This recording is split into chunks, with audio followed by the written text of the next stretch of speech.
Hello again, my friends, and you are my friends, and welcome to this, your Monday night F1 pit stop. Welcome one, welcome all, whether you're a new fan, a returning fan, or a die-hard Formula One fan, this is the show for you. I firmly believe that because I, the Gov, am new to the world of Formula One. This is only my second proper season following the sport, so I'm new. I will ask the rookie questions on my and your behalf. Steve is our aficionado. He's catering for the diehards, and Neil is for the return. Well, he's not actually returning, but he'll deal with the returning fans. We'll give him those people. Apologies there for the extra long introduction to the show. If you're watching this on catch up or listening on podcast platforms, you'll be saying what extra long introduction to the show because I would have edited it out already. But one of us is running late. I'm here and Steve's here, so I'm not going to say who's running late. But somebody's running late, so hence the extra long introduction to the show. Don't forget, you can pick this show up on all podcast platforms. Just search Talking F1 Fan Show Live. If you can't find it, please do find one of us on social media. And this is a live show, so we welcome your thoughts, your opinions, your comments, as always, with any of our shows on the Talking Town platform. If you want to come on, please ask for the link. Just ask for it in the chat, and you are more than welcome to come on and to have your say. Maybe there's something we're not covering that you really think we should be covering, or maybe we're covering everything that needs to be said, and you just want to put a comment, or we say something that you actually vehemently, passionately disagree with or agree with. Sometimes that does happen. I do understand. Never has done with me yet, but I'm sure it does. And yeah, let us know, as Matt Stannard has in the chat, as Harry Derbyshire has in the chat, as Louis Fenton has. So I mentioned him at the top of the show. Let's go ahead and bring in our aficionado on the platform. You know him, you love him. It is, of course, the man they call the aficionado. It's Tomo.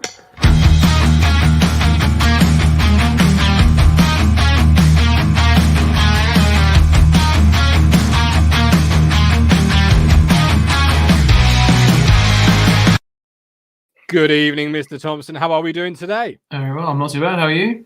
Very well. The people at home need to know the things you do for this show, because the world at home, it is a certain person's birthday in Steve's life. We're not going to say who, but they're a massive person in their life. He lives with them, and yet here he is delivering the show. That's it. This is dedication. It is my other half's birthday today. She is in the other room. And I'm still here talking Formula One. Is she on her own? She's got the dog, so. Well, there you go. So fair, she's she even probably on gets her on own. with the dog better than me. But she's even on her own on her birthday, so Steve can come and sit and discuss the world of F1. So please give him some love in the chat. I want to see some birthday cake emojis in that chat, in the comments, in even our reviews on podcast platforms. Let the world know that you appreciate that man's dedication and die hard. Now, I'm going to do something we haven't done before. I'm going to try and bring it in as a segment, particularly as Neil has a terrible relationship with time. So we're always at the start of the show, well, normally waiting backstage for the green light, but we've gone ahead and started the show without knowing he's on the way. So he could miss this show altogether. But new segment. I've got some news from the F1 world. I'm going to drop it in, and I want some comments from you about this news. All right, so let's just see how this rock and rolls. Let's crack on with Imola 2025. See, the new fan in me, Imola on paper, but then the season fan, the year 2 fan. Imola. That don't sound right, Martin. It's Imola. Corrected. Imola until 2025, as confirmed in the chat here by Harry Derbyshire. Thank you for your comment. Can't wait to see Imola stay on the calendar until 2025. So what do you make of that one, Steve? Big fan of that. I can really get on board. I do love Imola. It's got a bit of a hit and miss reputation. It can provide some quite boring races. It will always be remembered as the venue where the Senna unfortunately lost his life, but it is a hell of a circuit. It's historic. It's nice to see an old school sort of tight, narrow circuit with some history on the grid, as opposed to the very clean and polished sort of races that have been added the past few years. Thinking of the likes of Singapore, Abu Dhabi, Saudi Arabia. It's nice to see an old school racing circuit back. It came back into the the calendar in 2020 with when COVID really restricted the calendar.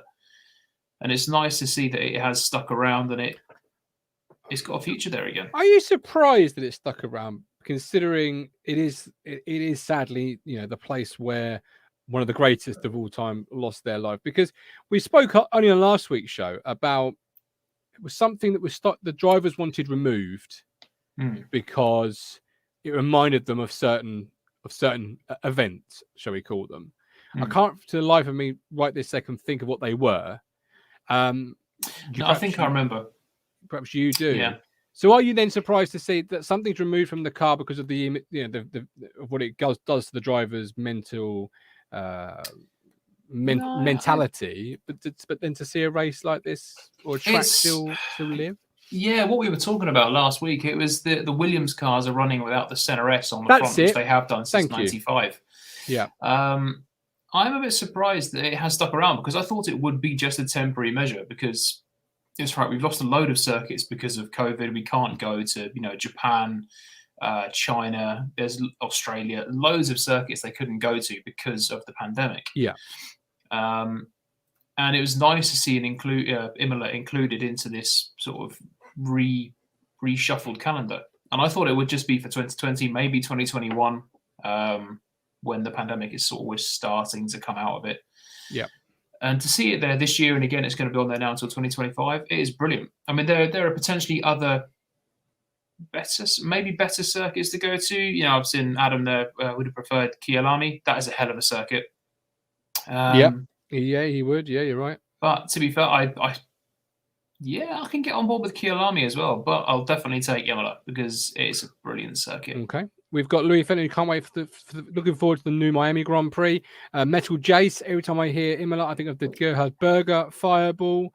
Mike Baker. Yeah. Mike Baker, it's been a while. Thank you for tuning back in. Got very disillusioned with the F1 after last season's fiasco. You were not alone, Mike. And I would suggest going back to find the shows we did around that because you're not the only person who felt that way. And in fact, the person I'm about to bring in now, at one point, I think it's probably safe to say he was even questioning his love for Formula One. It was that feeling from that incident that he got.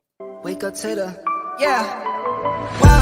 wake up to the money, turn me right on. You look like you got dressed with no lights on. I Superman that spin like a cyclone.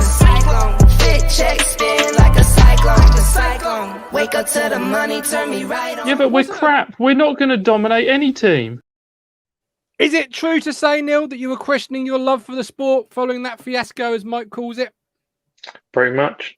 Yeah, it was an interesting time. But you're very much with Mike there, when you got very disillusioned as Mike did. You were the same, weren't you? You were very, very disillusioned at the time. Yeah, very much so. It was it's just not really how I was expecting it to end, and felt robbed really. Absolutely. Well, you're not alone, as Mike says. Speaking of one of the two involved, Verstappen, he's signed on till 2028 for Red Bull. What does that mean for Red Bull, Neil? Does that mean that whoever comes in now is going to be second fiddle to Verstappen? Is he? It's obviously great news if you're a Red Bull fan because he's one of the greatest on the track, isn't he? Yeah. If he stays as he is, then he'll be the number one for sure. But everyone has their time. You never know what's around the corner. As what's happening with Lewis at Mercedes, people are questioning how long he's going to be top dog there, and Verstappen will have his time. So make the most of what time he has now. It could be a very similar situation to what we saw at Vettel at Red Bull, wouldn't it? He signed on for a long time. He was their boy.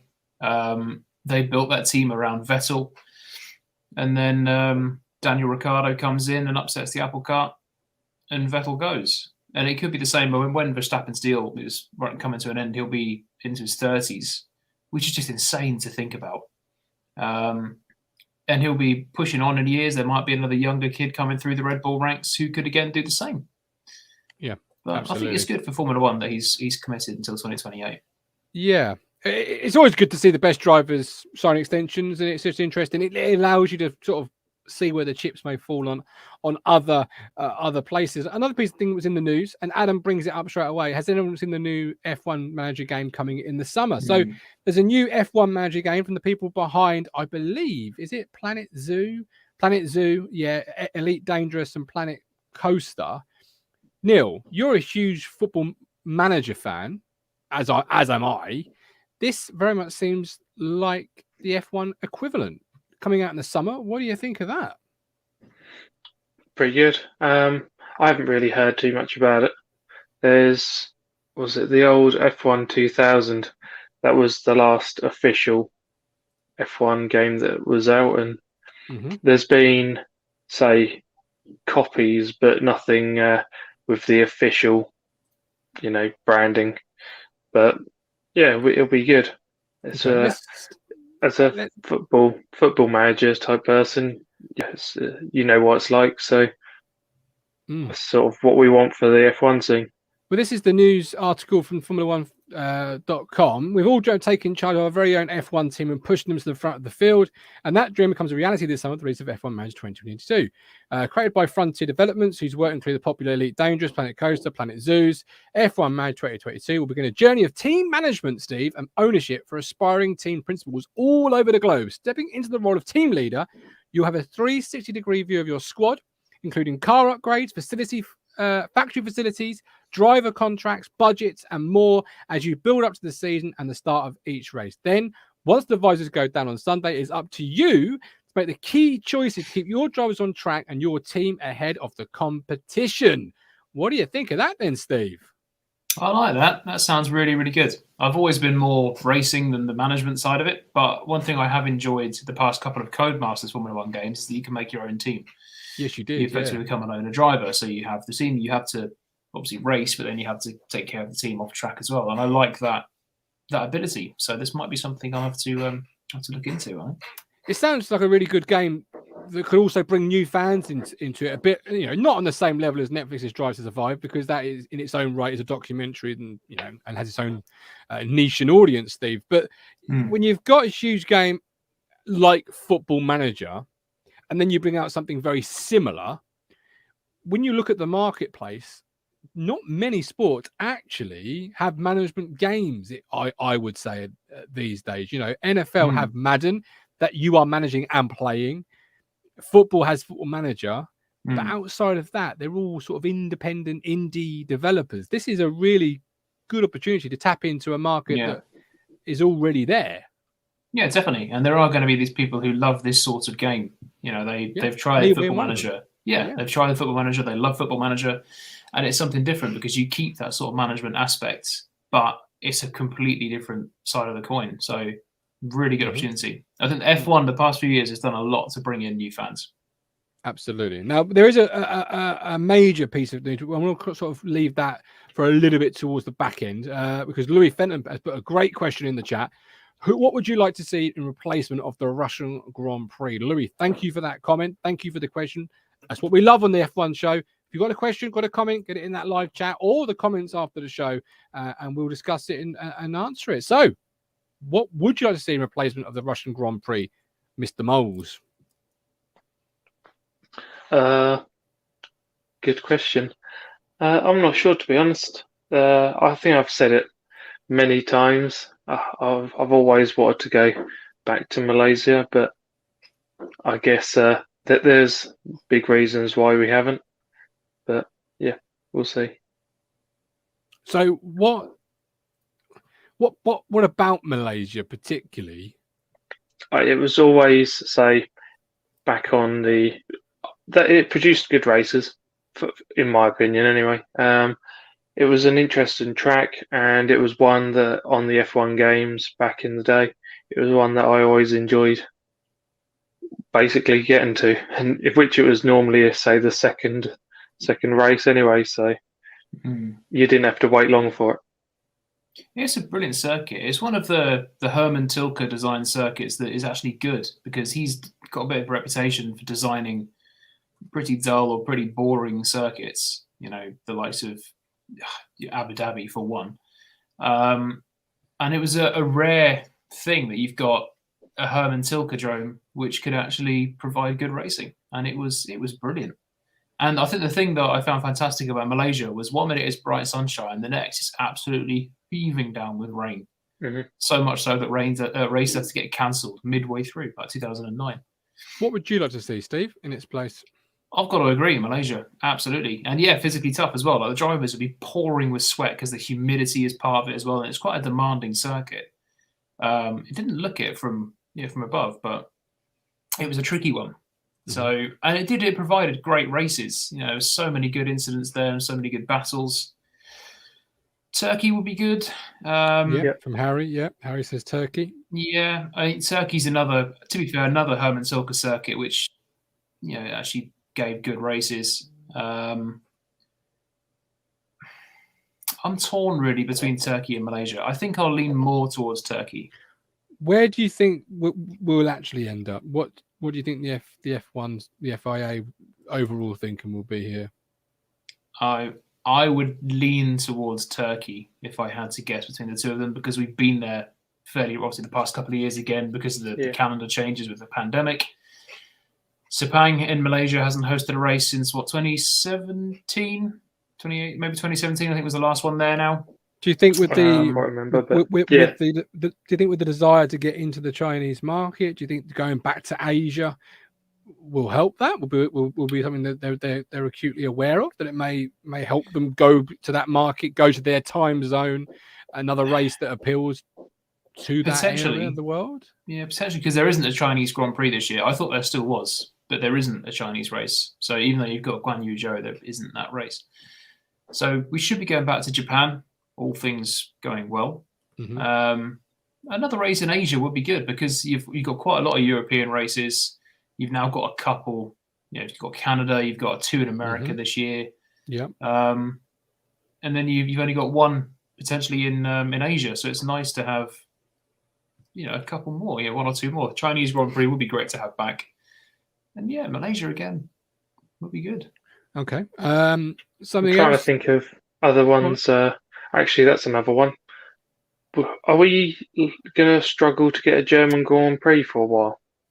Yeah, was it to do with funding? That, and I don't know if there was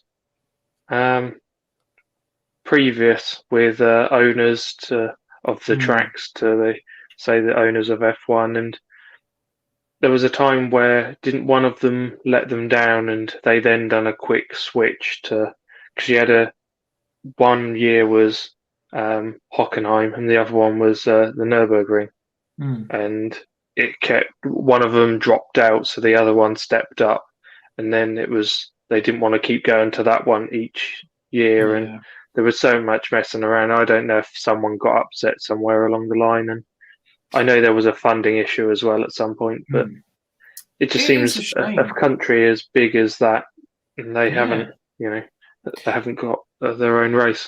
It's weird to think about it, isn't it? Because the Nürburgring and Hockenheim are pretty iconic circuits in Formula One. Like the old Hockenheim, the really long one before they shortened it, was beautiful, and obviously Nürburgring.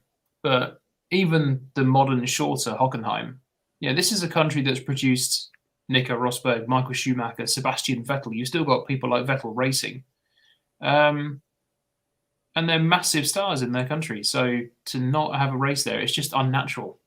And then you go into bloody Abu Dhabi and Saudi Arabia. But I think you should be going to places like Turkey, like Germany. You know, I mean, it took a long time for France to come back on the calendar. And it was strange not having a French Grand Prix.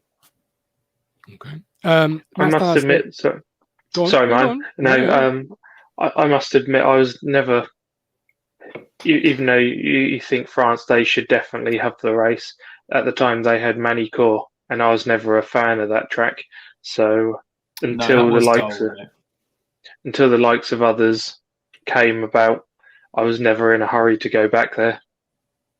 I think the only reason I liked Manicourt was because I was so good on it in F1 2006 on the PS2. That was it. But when you actually watch the races, you watch the races there, and they were dull. But then they had the first few races back at Paul Ricard, and they were worse. I mean, last year's was quite fortunate; it was good. But Matt says your intro sounds amazing on a car stereo, Steve. Nice. Harry, it might be up there a bit, but I would love them to go out to Hanoi because they built the track for it, but never raced there. Metal Jace wondered if they go back to Africa anytime soon. And Louis Fenton, Portugal to return? ? Portugal would be good because they came back on 2020. Yeah, it was last year, wasn't it? Yeah, and 2021. Yeah, Portimao, was it Portimao? It was Portimao. Yeah. That was actually a really good circuit, to be fair. Which was the one that was mainly for bikes? Is that Mugello? I think it's Mugello MotoGP goes there. I thought Portimao was the same. Maybe, possibly. I don't know, one or both of them. But yeah, Portimao, to be fair, that was a decent circuit. So that would be good. And it's another European race. I do like something about Formula One in Europe. I think it's where it started. It's where it's got its biggest audience. What about Africa? As a new fan, is there a reason why they don't go to Africa at the moment? Have they been before? They've been before. Well, South Africa, they had Kialami. They had the race in South Africa. But the trouble is with Formula One, they've been to so many places in the past. You can't go back to them all. They've done races in Morocco. They had a race in Morocco. Oh wow, nice. They had a race. This is going back into the 50s, I think. They had a race in Switzerland. So there's all these incredible places that they just can't go back to because the calendar just won't stretch that far. They physically cannot do it. Mm-hmm. Well, I know every time the FIA want to add more races, the drivers go, no, we're busy enough as it is. Which is a fair point. That's it, yeah. And some of them, it's not too bad if you're going from maybe one European country to another. But, if you jump from Europe and you go right out to Asia or across to the Americas, it's a long slog, and if you're doing that back-to-back weekends, you can't allow it. Which is a shame because it's something like this. There's all these different places where you think about that would be great to see Formula One either go to for the first time or return to. But you've only got one race weekend.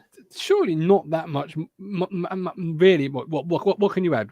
2, possibly 3 races. If you look at the calendar, I mean, it seems like yesterday that we were discussing the climax of last year's campaign. Now we're going to be, next week is the preview to the campaign. So how many weeks really, in reality, do you have spare to add races, Neil? Are we talking just 1 or 2 extra races here? Well, that's what you've got, isn't it? I don't know if it comes with age as such, but I remember when the F1 season finished, it felt ages until it was going to come back round again. And it just seems a lot quicker these days. Where I can't remember exact dates on when we used to end the season and when we do now. But I wonder if that's because you're doing this show though, because you've got that Monday thing that's it's every Monday, so we're building content for it, we're looking ahead, we're thinking about it. Whereas I suppose if you weren't doing the show, Steve, you literally stop it on that real bad note of last year, and then you've got nothing because news trickles out and there isn't anything, I guess. No, I mean, on the one hand, we were quite fortunate that we had last year's ending to talk about because it just could keep us going. We can still be talking about it now. Oh, easily. Absolutely. But the F1 off season, it either seems to be nothing or everything comes through. But yeah, it is weird because it was only in December that the season actually ended, and it used to end in November. But because there's so many races and obviously cancellations and things, you sort of think, how far can you push it? Like your season ends and then you've got 2 weeks until your car launches. How far can you go? We spoke about the track, Steve, but how different will the cars be at the second test? Do we feel, and then we'll discuss who's been strongest so far on the actual tarmac. So how different will the cars be in the second test, do you feel? I think they'll be quite a lot different. It wouldn't surprise me if people or teams like Red Bull and Mercedes, those two really stick out in my head, turn up with a car that looks quite a lot different from what we saw in Spain. Almost as if they had like B or C spec cars at the first test. There'll be new innovations, new designs. And I think this is where you're going to start to get an idea of the true reliability and pecking order of the teams. Who are you most looking out for then? For me, obviously, as a Williams fan, the team I always pay closest attention to is Williams.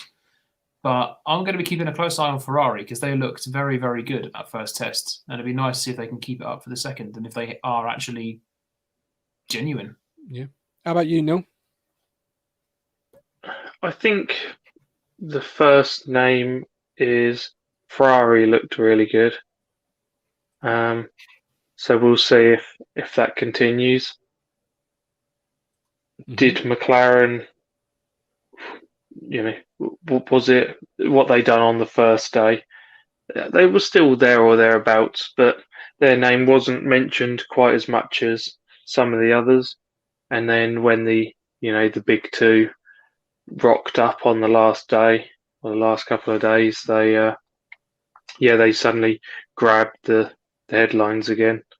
But it's who's playing games, and you never 100% know what fuel levels are being run.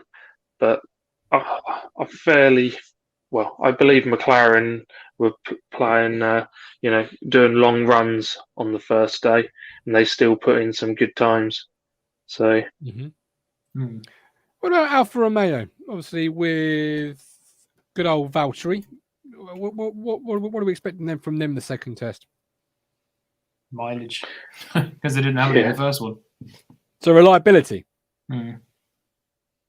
Better reliability from them, do you think? Because they had major issues, didn't they?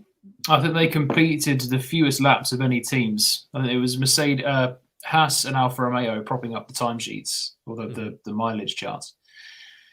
So you want those teams particularly to be the ones that come out and be more reliable? Yeah, I want to see second testing. Yeah, I mean, obviously Haas, I don't know if we're going to speak about shortly, but Haas, I just want to see some solid running from them, specifically with Mick. And I want to see, I do want to see Bottas get some good laps behind the Alpha, because it would be such a shame if he's gone to another team with a chance to prove himself as a number one driver and it turns out to be a bag of shite.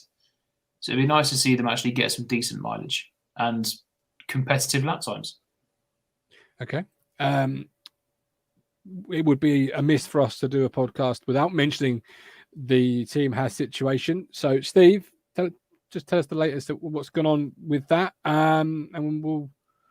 Yes, Ben Moore, F1 Fantasy will return to the platform from next week. I've already set up my team. There you go. From next week, we will deliver our teams to you and then invite you all to put your teams together that will ultimately not beat us, but you can give it a good try. Actually, that's on that note, Neil, tell the people what you actually... I can't remember my exact words, but was it, shall we try not to suck quite so bad this year? It was, shall we actually try this year? Like, hang on, you weren't trying last year? I tried very much. I put my line out at basically, before the season. That was it. And I think I done one change, and that was it. I think I'd done one sub sort of around the Imola time, and that was it. Yeah. Didn't change it again. No, you're saying I made one. Didn't turbo or anything. I brought Suki Tsunoda, and obviously when he had that really good race, and then after that forgot about it. But just the way Steve, I said to him, "Oh, Steve's mentioned the F1 Fantasies back. We should definitely do that." And he said, "Yeah, should we actually try this year?" I thought, hang on, wait. The whole point was to try last year. Yeah, I'm very much going for it this year. I'm going for it this year. There you go. There you go, boys and girls in the chat. Side. You have heard it from the aficionado. He is coming for you. Ben Moore, I've set my team up in its good side. Right. Mastana, poor old Haas, Mazepin off, and then their plane has issues. So what's going on with Haas, Mazepin, etc.? Tell us all and discuss it. Sorry, I'm just logging in my F1 Fantasy. So it's been the week to forget. Well, it's been the year to forget, isn't it, really, for poor old Haas. It's hard not to feel sorry for him. Obviously, the Russia-Ukraine conflict that's dominated the news for the past few weeks has hit everyone. F1 first announced it was going to cancel the Russian Grand Prix. UralKali branding is taken off Haas, rightly so, because they were running around in a big Russian flag. And obviously it threw the future of Nikita Mazepin into question, and they have ultimately decided to terminate his contract and the contract with UralKali as well. So as it stands, Haas only have one Formula One driver in Mick Schumacher, and they don't have a title sponsor. Now, according to Gene Haas, funding is not an issue for the time being. So I think he might be putting a bit more of his own money into it. Gunther Steiner and Gene Haas were saying that Pietro Fittipaldi apparently is not in the running for a race seat, which is a surprise because I thought he was one of the leading contenders. Yeah, I thought that as well. And there was mention as soon as there was a debate coming up for, this spare seat being available, it would be him in it. So obviously you've heard news since that he's not in the running. It was a thing I saw on Twitter. I don't know how reputable it is, but they were saying it was widely reported that Gene Haas was saying Pietro Fittipaldi is good for the test. So expect to see him if their cars and equipment get there on time. Expect to see him testing, but don't expect to see him in a race seat. So that's interesting. But it obviously then throws up who could actually step in. So you've got the likes of maybe Giovinazzi. He's not exactly setting the world on fire in Formula E. He's got recent knowledge of F1 machinery and the Ferrari engines. He's still a Ferrari-backed driver, I do believe. You've got Oscar Piastri, the Formula 2 champion. I think he's the one I'd like to see most. Return for Kimi? No, he's washed his hands of Formula 1 now, and he's doing his team principal of a motocross team now. I'm with Harry. Nico Hülkenberg. Yeah, I see. The two I want, unfortunately, two drivers for one seat doesn't go. Piastri or Hülkenberg. Hülkenberg can still do a job. Could have one cheek each. And there you go. And the good thing with Nico Hülkenberg is we saw him in 2020 when he stepped in at Racing Point when Lance Stroll had COVID. Oh no, sorry, Perez when Checo had COVID. He was really good. He beat Lance Stroll. And the afternoon before he was sitting there drinking coffee. Yeah, it was last minute. He flew in and absolutely. You'd have and if Haas want to progress this year, they'll need a solid driver. They'll need someone who can come in and do a job, and that won't be. Also, as much as I like Piastri, he'll take a bit of time to get up to speed, and that's valuable time. Also important to note that the Russian has gone from the car as well, so that's now pure white. So that's pure white at the front. Which many people won't be too sad to see. But I just want to, before I get your opinion on it, Neil, this is what the team tweeted out. Haas F1 team has elected to terminate with immediate effect the title partnership of UralKali and the driver contract of Nikita Mazepin. As with the rest of the F1 community, the team is shocked and saddened by the invasion of Ukraine and wishes for a swift and peaceful end to the conflict. Truly, he had no choice, or they had no choice, particularly when you had Russian athletes being banned from Paralympics, etc., etc. It was just a matter of time.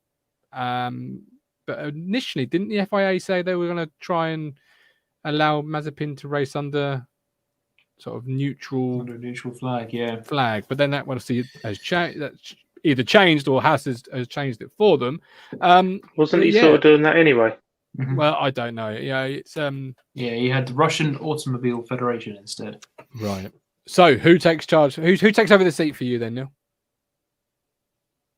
I'd be surprised if Hülkenberg got the nod. As good as he is, he's not getting any younger. He's had a little time away from Formula One. If you want to believe that Formula One moves quickly, he's surely being left behind now. Would you really want to take a seat with all the talk of, Lewis potentially taking a younger person's seat? Would you really want to then bring someone else who would be doing the same? And this is it. So for me, out of a quick choice here, Piastri would have to be the choice. The easiest one, because one thing to remember as well with Hülkenberg, he is tied down as Aston Martin's test and reserve driver. So the thing is, they even get him out of that contract as a reserve driver. Ferrari will have the control of it. If they, he's not doing anything really, is he? You think he'll be in the factory or he'll be here, there, wherever they want him for. Reserve purposes, he'll be doing a lot of simulator things. I'd tell you who would be. It's not a pure, position, is it? It's No. he's there for if he's needed for whatever is needed for. It's if Ferrari suddenly go, we've got an actual position for him. Oh, for sure, he'll go for that. But a bit of an outside shot. I don't know if there's any possibility, probably not, but going down the test reserve driver route, Robert Kubica, because he brings a fair bit of money from Orlen, who are his sponsor. You see their branding on the Alpha cars. He's got knowledge of the 2022 machines. He's driven the 2022 Alpha. He knows the Ferrari power unit. And he's had fairly recent experience. And he is an extremely experienced guy. And he is still quick. It's just a shame that Williams was dog awful that he drove in 2019. And the Haas won't be much better. But okay, I would love to see. I think Kubica, in a sort of like a romantic thing in my heart, it would be Kubica. Well, we will wait to see. Matt Stannard says first prize new F1 game. Gov. Matt, I will release all updates on prizes next week when we cover the F1 fantasy. Keep those eyes and ears glued to talking F1. But I think for this week we're done. 7 minutes over schedule, but we're done. We're dusted. Is there anything else we need to address, cover, or get off our chest before we depart for the rest of our Monday? Like one little thing. When you were talking about fitting more races in the calendar, there's odd weekends where you have 2 weeks away, 3 weeks away, that sort of thing. Not actually being the busy man like they are, they obviously want a break here and there, which fine. But for someone wanting to watch it, wanting it here all the time, you see those gaps, and you could fill those. But like I say, you can see why there'd be an argument that they need them. Well, no, I think you've got a fair point, actually, that the gaps I hadn't actually considered. But this year alone, you've got round one is obviously the 18th of March, 25th of March. And then you go into round 3, which is the 8th. So you've got already within 2 weeks of coming back, Neil, you've got a week off because the 1st, 2nd, and 3rd of April is not a race weekend. That seems almost silly to have the. Plus, you've got, if you're going around with the F1 circus, as it's called, they don't go area to area sensibly. You'll zip from here, there, back on yourself, and that sort of thing. And if the drivers want to spend any time with friends and family, half the time, in those gaps where you're doing from one side of the globe to the other, and you get an odd week off, that's when they can actually go home. I respect that, but I've just looked at the calendar, Steve. You got 5 weekends in April. You got 2 off. 4 weekends in May, 1 off. So that's 3 weeks there. When you've just returned from pre-season, the time off that you've already had. And I'm not saying drivers shouldn't have time off. That's what I'm saying. I'm looking at it from an FIA point of view of actually, you know what? There is some scope there to add a race. There is, and I think one of the head honchos in Formula One has said that they do have room to add a couple more because there's a maximum amount they'll allow on the calendar.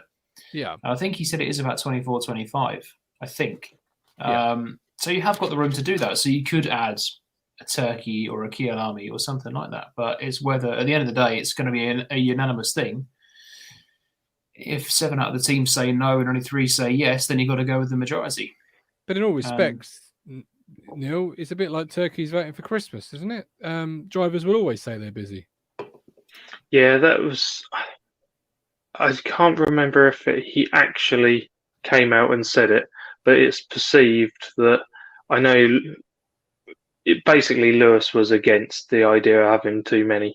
His calendar for himself was fairly filled up, and he was against doing. Heading well towards trying to cram in 30 races for a season. There we go. There we go. We've pulled it out back 40 minutes. Harry says, Kevin Magnussen says Metal Jays. Good shout. We'll see who does get announced. If not, we'll discuss Magnussen next week. That's a great shout there, Metal Jays. Thank you ever so much.